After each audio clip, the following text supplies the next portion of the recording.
My question is to the Minister for Health. 8,664 Victorians were removed from the elective surgery waitlist in the first quarter of this year.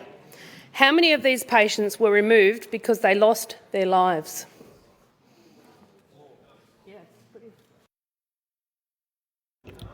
Minister for Health. Thank you very much, Speaker. As this House well knows, our health system has been under unprecedented pressure as a consequence of the COVID pandemic. This has been experienced by our health systems not just here in Victoria, but indeed around the nation and across the world. But only our government is investing a $12 billion pandemic repair plan. And what we have seen as a consequence of the repair plan has been the stabilisation of the numbers of those that are on our wait lists for planned surgery. Now, there's still more to do. There's absolutely no doubt about that. But that's why our government is investing in the healthcare workers that we need. It's why we're making it free to study nursing and midwifery. It's why we are delivering... Order. Minister will resume her seat. Manager of Opposition Business on a point of order. That's right, Speaker. Standing Order 58.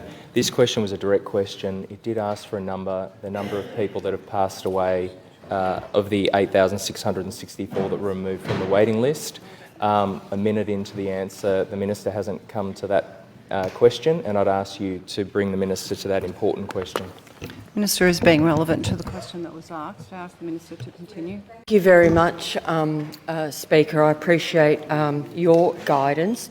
So, as I was saying, we have seen some pleasing results with the wait list, but this is as a consequence of the changes that our government is implementing. It's as a consequence of the dedication of our highly trained clinicians, our nursing staff, those that are working with people on the wait list both before and after surgery, including, of course, our highly trained allied healthcare staff.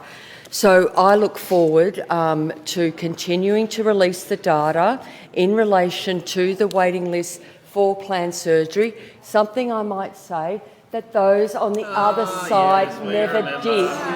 They never did. Only Labor is transparent. Order. Minister will resume her seat. Order. Manager of Opposition Business on a point of order. Speaker, the Minister knows not to debate the question. This was a serious question about people who have lost their lives, and I'd ask you to bring the Minister back directly, which the Minister is required to be, directly to the question. Minister will come back to the question, not debate the question. Thank you, Speaker. Again, I will comment that we are seeing some pleasing results with our wait list as a consequence of the investments that our government is making, and we're seeing a stabilisation in the numbers. Member for South West Coast on a supplementary question.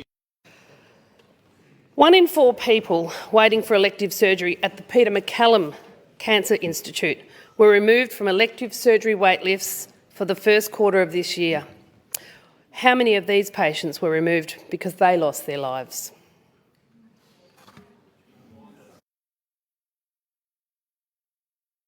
Minister for Health. Thank you very much, Speaker.